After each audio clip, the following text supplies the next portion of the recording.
Assalamualaikum warahmatullahi wabarakatuh. Nama saya Denny Ardiansa, NPM 2021030036. Saya di sini akan menjelaskan tentang arbitrasi di Indonesia guna untuk memenuhi tugas individu mata kuliah arbitrasi sengketa. Pendahulu, dalam suatu perjanjian antara para pihak atau suatu hubungan bisnis selalu ada kemungkinan timbulnya sengketa. Sengketa yang terjadi seringkali terkait cara melaksanakan klausul perjanjian, apa isi perjanjian, atau disebabkan hal lainnya di luar yang diatur dalam perjanjian. Di Indonesia, dalam proses penyelesaian sengketa para pihak, ada beberapa cara yang biasanya dapat dipilih, antara lain melalui jalur legislasi, pengadilan, ataupun jalur non-litigasi, mediasi, negosiasi, konsiliasi, konsultasi, penilaian ahli, dan arbitrasi. Berbicara mengenai arbitrase atau lembaga arbitrase, sebenarnya sudah ada dan telah dipraktekkan selama berabad-abad. Bahkan pertama kali diperkenalkan oleh masyarakat Yunani sebelum Masehi. Di Indonesia sendiri, arbitrasi juga sudah dikenal oleh masyarakat sebagai salah satu alternatif penyelesaian sengketa melalui jalur non-litigasi. Definisi pasti mengenai apapun arbitrasi masih saja ditemui begitu banyak hal perbedaan pendapat. Namun, perbedaan pendapat tersebut tidak sampai menghilangkan makna arbitrasi sebagai alternatif penyelesaian sengketa, melainkan justru memberikan konsep yang berbeda-beda mengenai arbitrasi. Ini memberikan suatu gambaran bahwa menyelesaikan sengketa melalui arbitrase merupakan cara yang paling disukai oleh para pelaku usaha karena dinilai sebagai cara yang paling serasi dengan kebutuhan dalam dunia bisnis. Pengertian arbitrase.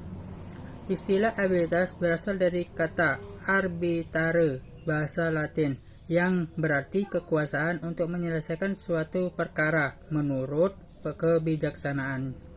Definisi secara terminologi dikemukakan berbeda-beda oleh para sarjana saat ini, walaupun sebenarnya mempunyai makna yang sama, antara lain Subekti menyatakan bahwa arbitrase adalah penyelesaian atau pemutusan sengketa oleh seorang hakim atau para hakim berdasarkan persetujuan bahwa para pihak akan tunduk pada atau menaati keputusan yang diberikan oleh hakim yang mereka pilih.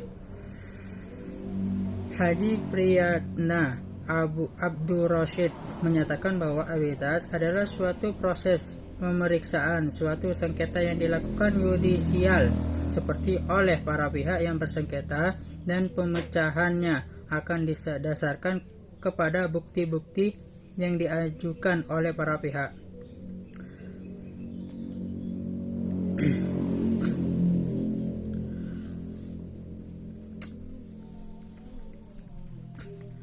Dalam beberapa pengertian arbitrase di atas, maka terdapat beberapa unsur kesamaan, yaitu: 1. Adanya kesepakatan untuk menyerahkan sengketa baik yang akan terjadi maupun yang saat itu terjadi kepada seorang atau beberapa orang pihak ketiga di luar pengadilan umum untuk diputuskan. 2. Penyelesaian sengketa yang bisa diselesaikan adalah sengketa yang menyangkut hak pribadi yang dapat dikuasai sepenuhnya, khususnya di sini dalam bidang perdagangan, industri, dan keuangan. 3. Putusan tersebut merupakan putusan akhir dan mengikat. Landasan yuridis dan sejarah perkembangan arbitrase di Indonesia. Keberadaan lembaga arbitrase ini telah mempunyai landasan yuridis atau dasar hukum yang tetap dalam sistem hukum nasional Indonesia. Muhammad Yahya berharapan menetapkan 3 dasar hukum lembaga ini, yaitu landasan titik tolak arbitras, yaitu pasal 377 HIR atau pasal 705 RB. Landasan umum arbitras, yaitu buku ketiga Reglemen Hukum Acara Perdata atau RF, dimulai dari pasal 615 sampai dengan pasal 651 RF. Landasan arbitras asing, ketentuan arbitras yang diatur dalam RF sama sekali tidak menyinggung tentang arbitras asing.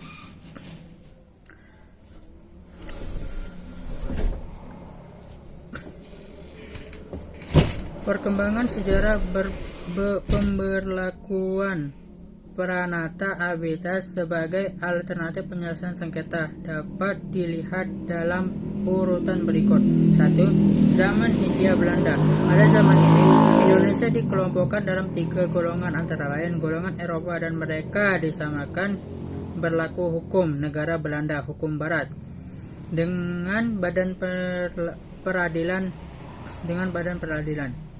B. Golongan Bumi Putra, dan mereka yang disamakan berlaku hukum adatnya masing-masing. C. Golongan Cina dan Timur Asing lainnya sejak tahun 1925 diberlakukan dengan hukum Barat dengan beberapa pengecualian. Selain peradilan sebagai peranata penyelesaian sengketa, pada masa itu dikenal pula adanya arbitras dengan adanya ketentuan pasal 377 HIR atau pasal 705 RBG, seperti yang sudah penulis paparkan di atas.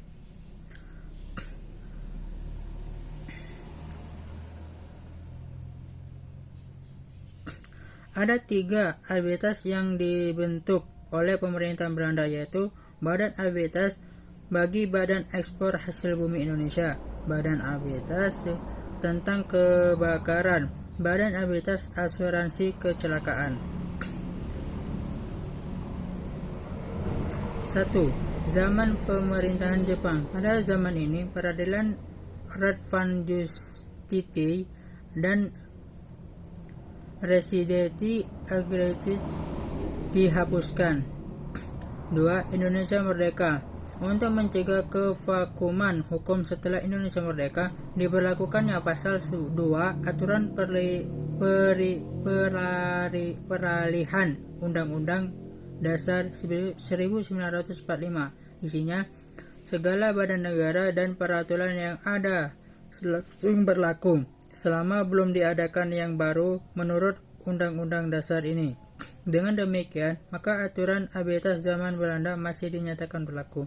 Beberapa serangkaian peraturan perundangan yang menjadi dasar yuridis arbitras di Indonesia adalah: A. Undang-Undang Nomor 14 Tahun 1970 tentang pokok-pokok kekuasaan kehakiman pada penjelasan pasal 3.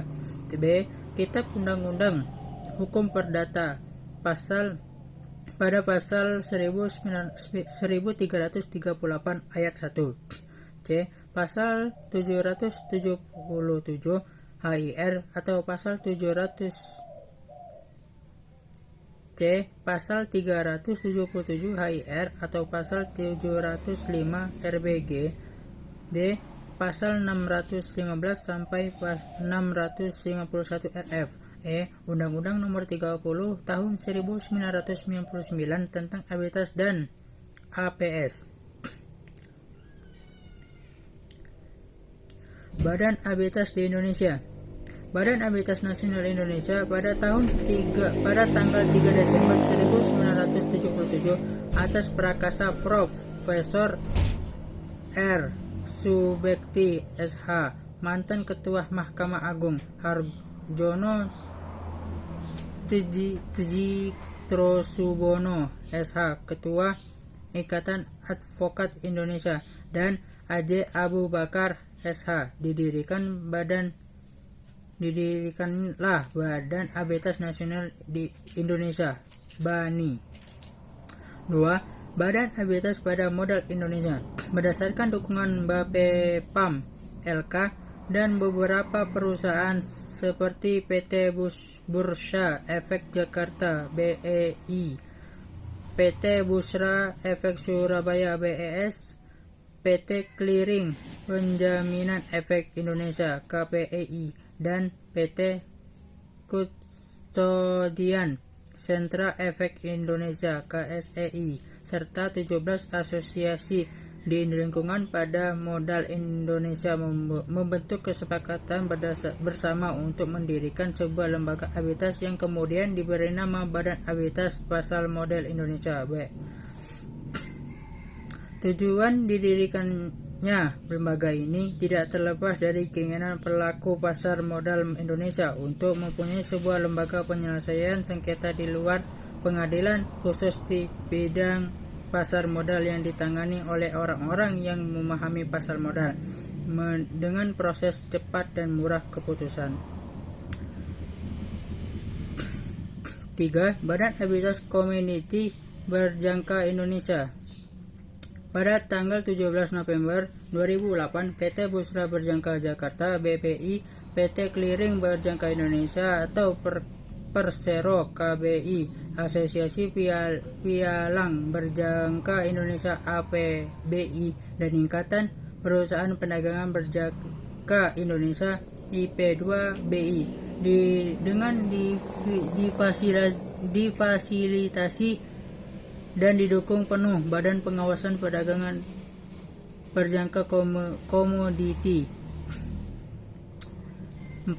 Badan Arbitras Syariah Nasional (Basyarnas). 5. Badan Arbitras dan Mediasi Hak Kekayaan Intelektual. Ketentuan pelaksanaan arbitras di Indonesia. 1. Perjanjian dan penerapan klausula arbitras. 2. Syarat arbitras. 3. Isi dan bentuk klausul arbitras. Mungkin cukup sekian yang dapat saya sampaikan dan perjelaskan. Saya akhiri. Wabillahi taufiq wal hidayah. Wassalamualaikum warahmatullahi wabarakatuh.